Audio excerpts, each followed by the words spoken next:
Siwmai a croeso cynnes, and welcome to the What's Your Story podcast. I'm James Owen, a Welsh filmmaker and storyteller, and I'm passionate about sharing stories. This podcast is all about business owners sharing their journey, and we'll be speaking with directors, entrepreneurs and creatives from all across Wales to learn from their experiences. We believe everyone has a story to tell. What's your story? Siwmai a croeso cynnes, welcome to the next episode of What's Your Story. And today, we've got a really exciting guest in the studio. He is a local business owner and runs his own project management consultancy from the Bont, but originally Ferryside. We've got Mr. Gerwyn Tumelty here in Stori Cymru today. Diolch Gerwyn for coming. I've got to switch gears now between Welsh and English. Thank you for coming down and having a conversation. Siwmai, James. Diolch. Thank you very much. Pleasure to be here. It is a pleasure to be here. So, living in the Bont, running a business in the Bont, but from Ferryside. So you've been around over the years? I've been around, but I haven't travelled that far. Although I have been around the world. You have been around the world. Well, it's been a pleasure to get to know you over these last couple of months and hear a bit more about your business. For those listening and watching, could you just give us a summary in a couple of sentences? What is it that you do and what is Coron Projects? So Coron Projects is a project management consultancy. And as you said, we're based in the Bont.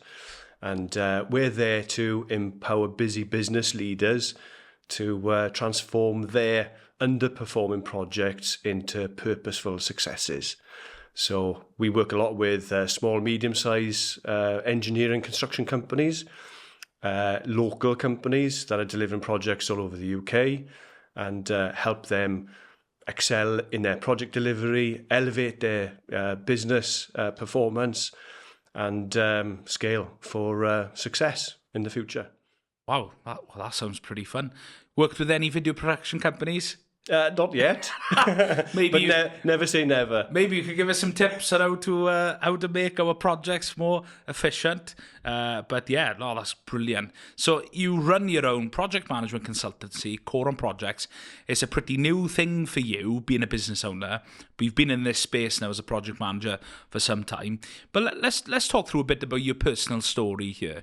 You know, did you grow up in school thinking, I want to be a project manager? Not at all. And in fact, I didn't know what a project manager was. But I jokingly say now to people, I'm on my fourth career.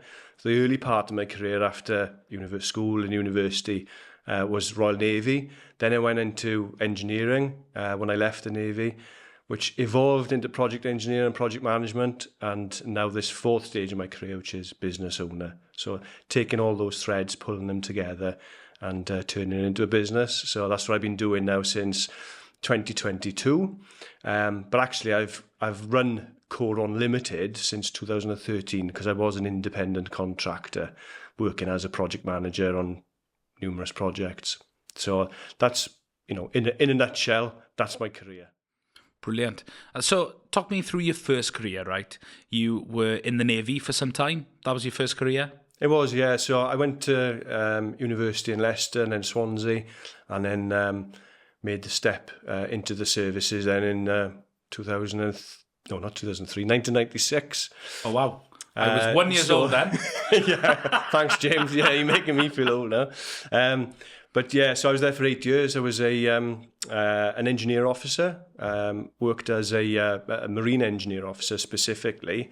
Learned a lot in that time there, and clearly from the services you get a lot of training around self-discipline and structure and organisation. But the biggest takeaway from me in that time, aside from the engineering and the systems management that we were taught as engineers, but is the leadership and the teamwork aspect, and that's run through with me since then and to what I'm doing. So you were an engineer in the Royal Navy, because I think the Royal Navy, I've got lots of friends who have served there and still serve there now.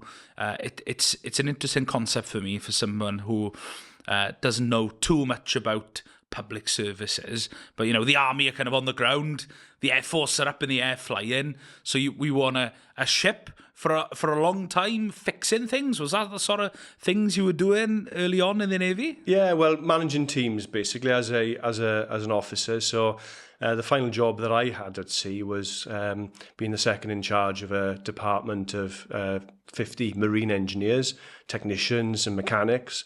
And we'd be in charge and looking after anything that involved the ship being operational at sea, aside from the communications, the weapons, and the sensors, which would be run by the weapon engineers.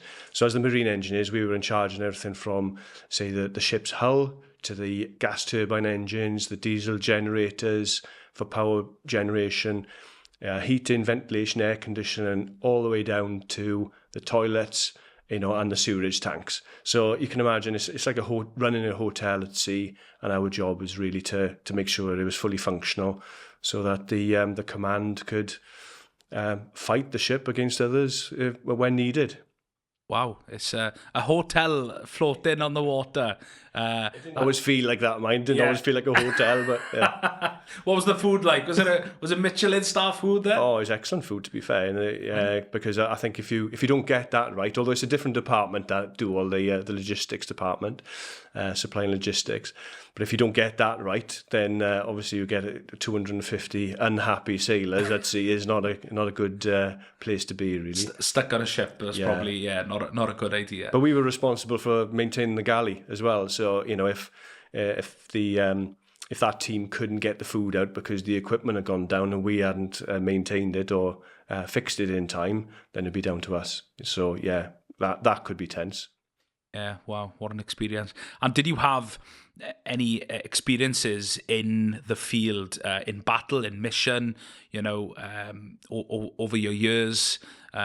Did you have any sort of stories about where you were actually fighting enemies? Because, with the Navy, you're fighting in a different way, aren't you? I have no friends who've gone to the army, boys I played rugby with, who are sort of on the ground soldiers, literally, shooting guns. So it's a different kind of warfare, isn't it? Did you have any experiences in mission, or what would you call it when you're out in the field in the Navy? On deployment. Deployment. It'd be called in the Navy. But yeah, the experience that I had is and was very different to what maybe other members of the armed forces and services, the military would experience. But my particular experience, I was away from the UK for about 3.5 years altogether on different deployments, about 5.5 years in ships, and altogether I was in the Navy for about 8 years. So some would say that's lucky, some would say that's unlucky, but actually I valued the time that I had in the Navy. And to in terms of deployment, we were in the Mediterranean for a bit. I've been served on 4 different ships. So in the Mediterranean, can you name them all? I can, yeah. It was HMS Birmingham was one of them. HMS Battleaxe actually was the first, then Birmingham. What a name, Battleaxe. It was, yeah. All these ships have been decommissioned and scrapped by now, by the way. No way. HMS Cumberland and HMS Cornwall, which was my last ship.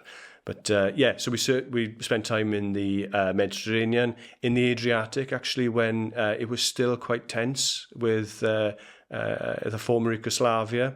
So saw some operational time there, not a huge amount, but then spent a fair bit of time actually in the Northern Arabian Gulf, where it was quite active there during the Iraq War.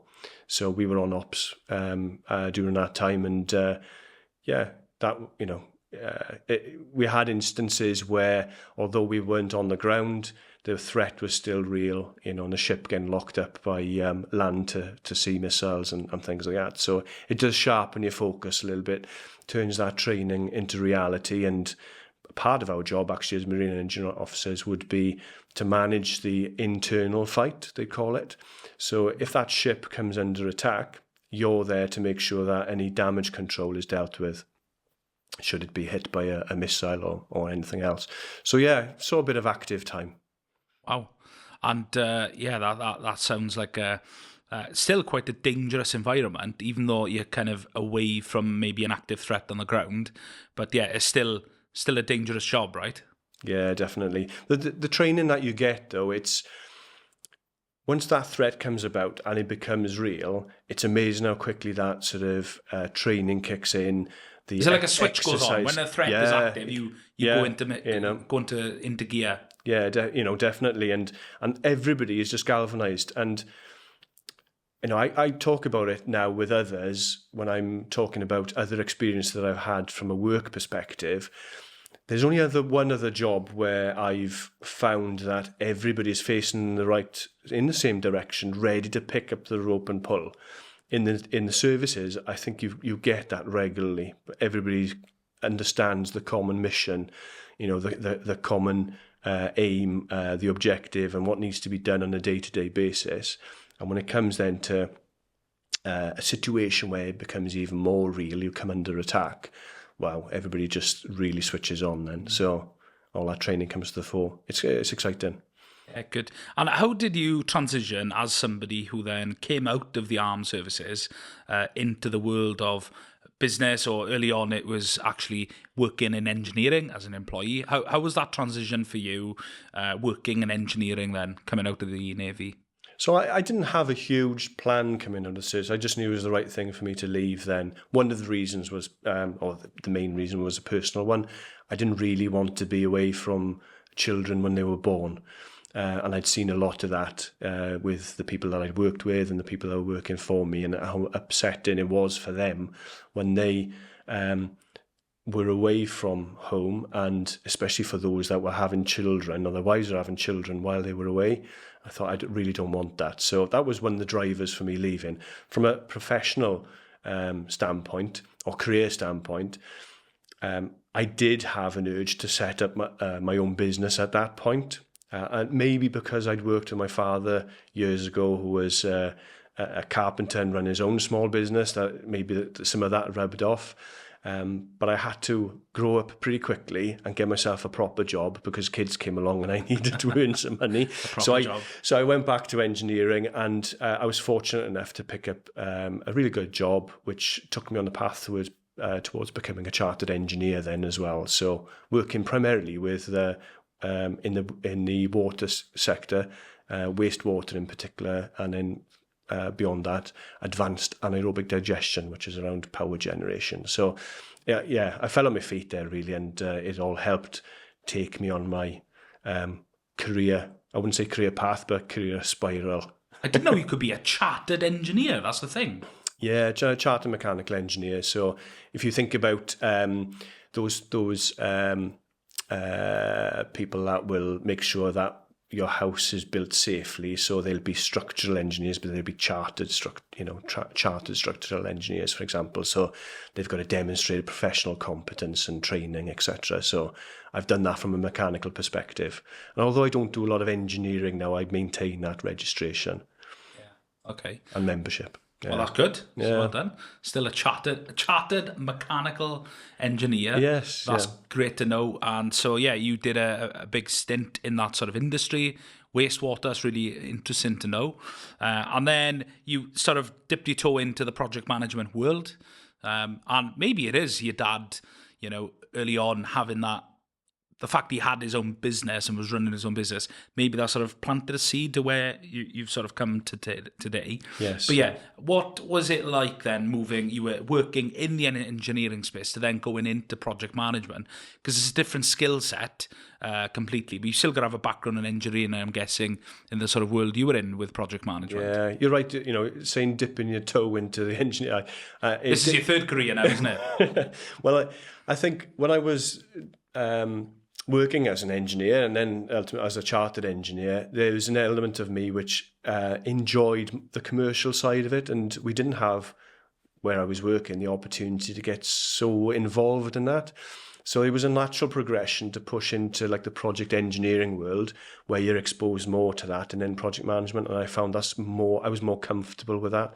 And having worked as an engineer and closely with engineers, gave me a real good awareness of what's needed to deliver the projects and the type of challenges that engineers have, and not just engineers, but those that are they're taking that engineer and then they're procuring what's been designed, and then they're actually installing or constructing what has been engineered, and working throughout that sort of life cycle of a project as an engineer gave me that sort of want to get more into the project management, and I found I enjoyed that more.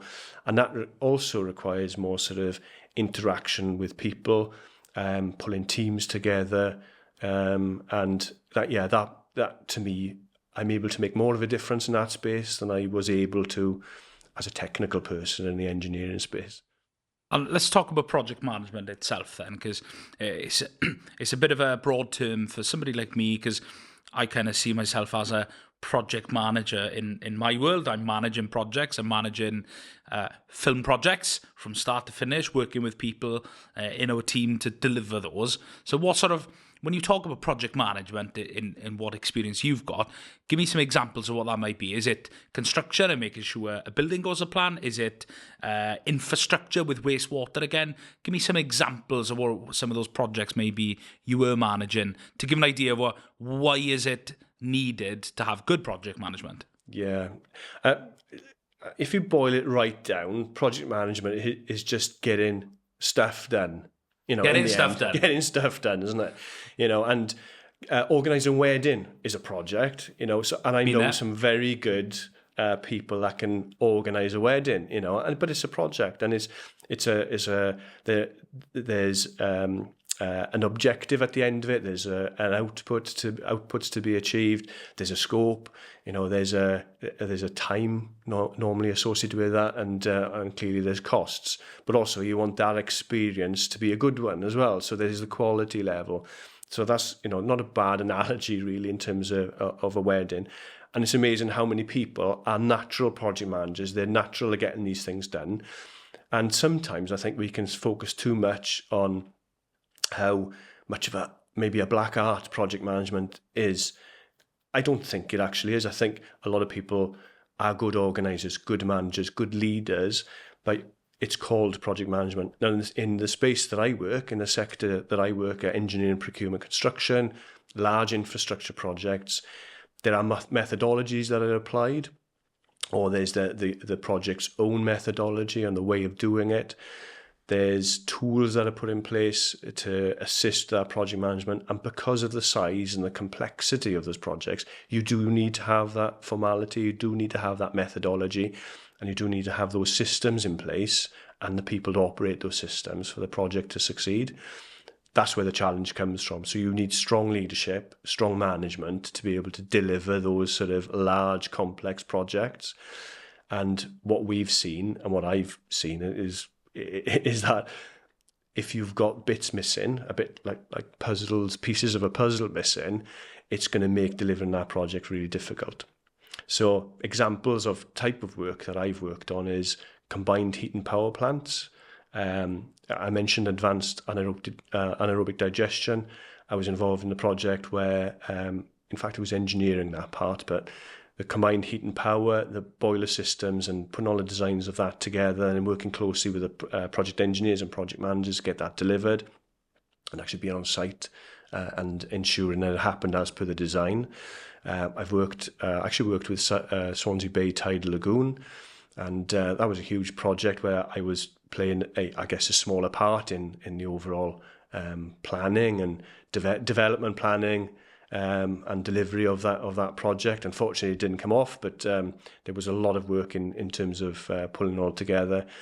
But the bits that we're getting involved with now, and I get involved with now, is working more closely with small, medium-sized engineering companies and helping them engage in these larger projects, larger infrastructure projects. A lot of them are oil and gas, a lot of them are renewable sector, some are related to floating offshore wind. But it's helping those companies, helping them level up and be able to work alongside the larger national and international companies. So large, complex projects, they do need a fair bit of understanding of how to deliver and the systems, and they need the right people in place to do that. But yeah, when you boil it down, it's just getting stuff done, really. Getting stuff done. And here in Wales, we're living in a post-industrial revolution. I don't know if that's a good description, but we're gone to the days of in Llanelli. It's known as Tinopolis, right? It was a huge manufacturer of tin. Copperopolis. You got Swansea, who were huge manufacturers of copper, and you've got the sad news of Tata Steel and letting people go. So, in Wales, we've got less and less people maybe working less and less in those bigger industries. But it's actually surprising for me seeing how many large manufacturing companies, industrial companies, there are lots of really successful projects going on the smaller scale. I know lots of people who've got family businesses, have been employing 30, 50 staff in engineering, precision engineering, and all those sorts of things. So the opportunities there, even though that maybe, Wales isn't that sort of industry anymore, I think there's opportunity there where there are lots of smaller businesses taking advantage of building a need in industry. So for somebody like you, that you're positioned very well to work with some of these businesses and help support them, which is great. So it's a really exciting time for Coron Projects. What are maybe the consequences of bad project management? What happens to businesses when things don't get done? It's a bit of a cliche, isn't it? That 70% of projects, overrun and are over budget or fail. And I don't actually like that stat. And it sort of grates on me a little bit because you manage change and you manage the issues and the risks, etc., to get the project done in the end. But see, we get called into projects that are typically failing and need transforming because they're underperforming. And when we take a step back or look at it, there's a huge list of lessons learned that can come from that project, or maybe should have come from previous project before that actual project was initiated and planned. But it's challenging, I think, for small and medium-sized enterprise. They're doing the best they can. They're expert at what they do. And they will be bidding for work and they will be wanting to get as much work in as they possibly can. And that'll stretch them thin sometimes in terms of resources. So that's where things can fall over, is if you don't have the right people in place or even the right systems in place to get the project properly set up for success, the longer that project goes on and the worse that it can sort of get. So seeing those projects, it is sad when you see some projects that are failing. We'll do our best to help them get them back on track. We're not miracle workers sometimes, but it's managing them to some sort of close and getting to the end. But ideally, organizations, we can help organizations to sort of think about the project in its entirety, the outputs and outcomes that they require, and get the project set up from the start in a successful way. And if that helps, if we just help at the start and then transition away, then that's a good news story as far as we're concerned. Because we genuinely want to see companies like you've mentioned succeed. A lot of them are succeeding, a lot of them are growing, and they're getting better, and their opportunities are growing as well. We're positioning ourselves as a partner with those type of companies to sort of supplement what they're doing, not change what they're doing, but to really enhance, their ability to deliver that sort of work. We're passionate actually about seeing Wales succeed, and it is sad that you see some traditional industries, sectors maybe falling away a bit. But as you've identified, and maybe we should have a conversation about some of these companies that know about. I'd love an introduction. I can put you in touch with them. Yeah, let's do it. But it's not to change what they're doing, but it's just to say, look, we've learned a lot throughout the supply chain, whether it's performing as a contractor, at a client level first off, and throughout the different tiers of projects, tier one through all the different tiers, contractor, subcontractor, supplier, etc. We've learned a lot, and we're able to sort of share that knowledge with companies we can partner with, and Wales has just always been a hotbed of engineering, and we wanted to carry on. Like Tata Steel, it's a big debate, right? Because what's going on, they're trying. And a lot of businesses are jumping on the bandwagon, and they kind of have to, and it's good for press, but also maybe good, sustainability. that you can look at that in two ways. You can look at it, oh, we're ticking some boxes here. Or you can look at it, no, we actually care about the environment, and this is why we're implementing this. So from what I can understand, the steelworks, they're transitioning to a more sustainable method of manufacturing, which means a loss of jobs. So it's like, okay, do you keep people in jobs for the sake of it, because the town of Port Talbot needs those people in work, because my father and my grandfather worked in the steelworks and it's a generational thing? Or do you then look at, oh, well, there's a huge environmental problem? On a business level, is it a cost-saving exercise? I don't know too much about it, right?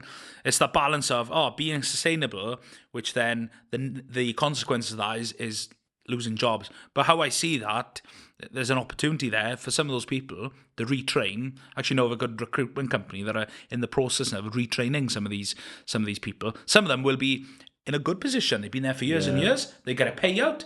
They can start their own businesses. And they've almost got a free grant fund to start something. That's what a lot of people do when they go redundant. They start businesses, and that's a good opportunity. But there's a lot of successful businesses in the manufacturing space. I know one in Neath that I filmed last year. They make wheels for tanks. Right? I'm like, what? In Neath, of all places, right? They make wheels for tanks. I was like, that's a flipping pretty cool thing. Another thing, they were building CNC. He was in a CNC machine to build blocks for JCB engines. What? That's like, do you hear in Wales, There are some really cool stories happening within manufacturing, engineering, construction, which is pretty cool. So the opportunity for people to work in industry, even though maybe the industry or the industrial sector is decline, and it will continue to decline, but there are, there's never been any more opportunities for some of these people to work. I think as doors close, I like the expression, as doors close, other doors open. Absolutely. I think there's one of the potential sad facts is, as we lose some of these sectors, or they get shut down, or they get offshored, or they go to other countries, is it's unlikely we'll get them back. So we will lose those those skill sets, that history, that background, maybe that capability in the long run. But what you've got to look at, and you've identified there, is those skills. They can be transformed and they can translate into other businesses as well, and that potential, I like to think, is huge. But it is worrying when you see some really good businesses having to close, or they're challenged. Maybe they're not getting the support that they need. It's very difficult, I think. And one of the challenges we face is, if a business is struggling and money is tight, then you're not really going to turn around or want to turn around and work with an external outsource company such as ours, because that sounds like an expense, and that could be something that is, we don't want to be bringing others in at this stage. But it might be the right thing to do to help that company push forward. And we look at it from a project management perspective, but I'm sure there's other experts out there that can help them from a finance or HR and those type of perspectives as well. I think, ultimately, there's a lot going on at the moment. A lot of businesses we're in a time where a lot of businesses are having to transition or are changing. Some are growing and some are fading away. The opportunities, I think, are there for us when you look at the natural resources we've got as well, and the opportunities that are probably there or thereabouts for us. We just need to grab hold of them and keep hold of the good people that we've got before they go elsewhere, or other businesses go elsewhere. Absolutely. And I think from an industry point of view, whether it's manufacturing, engineering, Wales does play a part on the global scale, and we can do things really well here in Wales through a variety of sectors. So, we need to be championing these businesses as much as possible to say, that was made in Wales, and keep those things. It's, I know there's obviously cost implications for exporting, importing, all those things. Brexit, that's probably made a huge difference in the industry here in Wales, for materials and things like that. But we need to be championing those businesses that are working well in Wales. One of the big challenges I see for businesses in Wales at the moment, and particularly in the engineering and construction sector, is the lack of good talent. So, if businesses are closing, or maybe Brexit has had an impact, in fact, probably has had an impact on it, we've lost good people. And when the work comes along, large project work comes along, getting hold of people is a real challenge, especially trades, especially technical expertise, especially project management, and getting the right teams assembled can be really challenging for some of the companies that I work with, whether that's projects within Wales or it's projects throughout the UK. So retaining and having good, good businesses, good projects, and good pipeline of work is critical to pushing on and for Wales to succeed. And it always has punched above its weight. Absolutely. And it should carry on, Even in rugby, we used to. We used to, yeah. Yeah, let's hope businesses in Wales don't go down the same route as rugby side at the moment. But it will bounce back. Absolutely. We always do. We fight. Ni'n amawhyd. And what do you think is maybe the solution then for maybe retaining talent?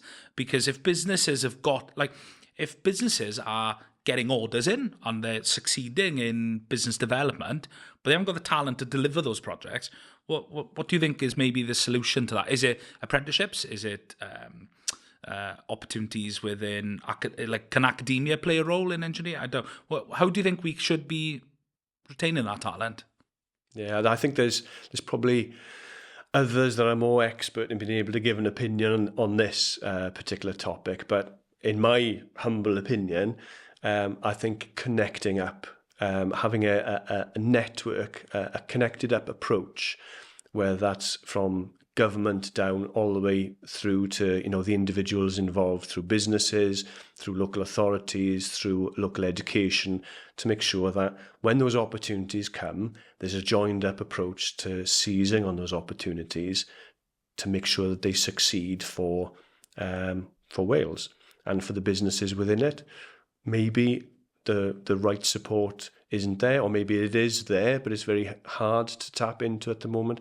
But when you look at the type of opportunities that have either been on a doorstep or are potentially on the doorstep in the future, are we ready? Are we really ready? And that's the question that I think we've got to ask ourselves.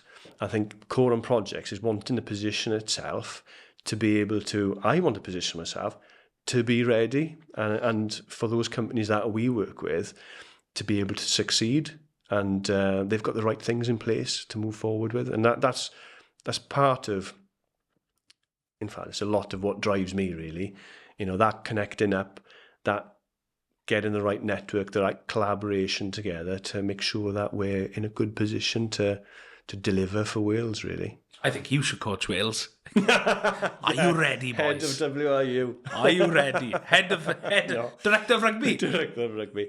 No. Again, there'd be others that are far more expert in being able to do that. No, that's great. But yeah, that's a good question. Are you ready? Are these businesses ready? Because, yeah, the opportunity out there is endless for us in Wales, whether you're a small business, a charity, industrial, engineering, there are so many opportunities for us to succeed here in Wales. For myself in creative industries, you don't need to go to London to be a filmmaker. Yeah, exactly. You can do that here in Carmarthenshire, in Ferryside or Bont, wherever that may be. We have a lot of talent that's had to travel outside of Wales to get the work that they need, and they're all over the UK, they're all over the world, and it would be great to have, maybe there's a comparison here with the Welsh rugby team and the coaching, but it'd be great to have a lot of that talent come back because of the scale of the projects and the work that is on, is planned for Wales for the future. And we've got a lot of small businesses that listen and watch Your Stori. What are maybe some quick tips you can give to some businesses that can maybe they're a bakery, maybe they're a coffee shop, maybe they lead a team of coaches and leadership. I'm thinking of some of these things off the top of my head. What maybe can smaller businesses do to ensure there's good project management, just in managing their own businesses? What are maybe some of the key things you would share as some advice for some business owners? That's a really good question. What I tend to talk with people about, whether it's clients and we're looking at complex engineering and construction projects, or we're just looking at some simple stuff, is project management is based simply around three things. You've got a scope, which entails doing something to a certain level of quality. So say, you need to get the quality level there. It's got to be done in a certain amount of time, and it's got to be done to a certain cost. And it's like a triangle, and you're managing those three corners of the triangle. And that's the easy bit, really. You can set the project and say, right, okay, this is what I want to do. I want to do it by then. This is how much budget I've got, the cost. Great. And you start. And then things start changing, things start going wrong. And then it's like, what do we do now? What do we do now? So the simple thing I would say to people is, put your triangle together, but make sure then that you have the conversation around how are you going to manage change. So what potential risks are there? How are you going to deal with those risks if they ever come about? So you're talking about mitigation and managing them. Then there's also, if an issue arises that you didn't even anticipate, how do you manage that issue? So how do you deal with something that you didn't even anticipate, but you just need to manage it through? Because when an issue comes about, it's likely going to have an impact on the scope, the time, or the cost. So you need to have some sort of mechanism or sense of what you're going to do about that issue when it comes. And that comes down to managing change. So every time something significant happens, how are you then going to document that change? How are you going to, whether it's thinking on your feet or whether you've got to spend 2, 3, 4 weeks actually considering the impact of that change before you act on it. And that's in a more complex project, obviously. So the simple stuff is your scope, your cost, and your time. The more complicated stuff, and the things you've got to really consider for project management, is how you manage change, issues, and risks. So that would be my sort of top tip. That's a real good tip. That's a nice, simple analogy I understood there. The Tumelty triangle. You can trademark that. I will put that on the website now. Yeah, that's your project management theory you've come up with today. Yeah, that's really good. It's actually, it's well-known theory, and it runs through so many different methodologies and so many different institutions of project management.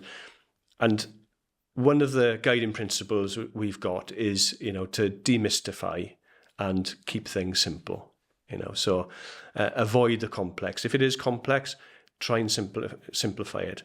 It doesn't mean that the work that's getting done is not complicated, but the project management of it, let's not make it overly complex. Let's keep it simple, straightforward, and make decisions on it as soon as you can, and then you can move forward.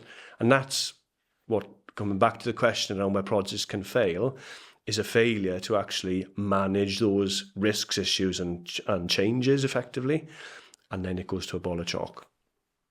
That's interesting. So, as the director of rugby, I'd love to know what is next for you in your fourth career, as you've put it today, as a business owner who runs a project management consultancy. What is next for you? What's the vision for Coron Projects? So we've, our vision at Coron Projects. Well, I set Coron Projects up because it is personal to me, and it was the end of 2022 when I decided to turn Coron Limited, my contracting vehicle, into a business. I just left a staff job, but what I wanted to do was really make a difference and really empower people to focus on putting sustained value and peak performance into their project worldwide. And if we can influence 1 million people to do that, across the world, to sort of create that global impact, to discover that sort of real value in their projects, then that would be the vision for us.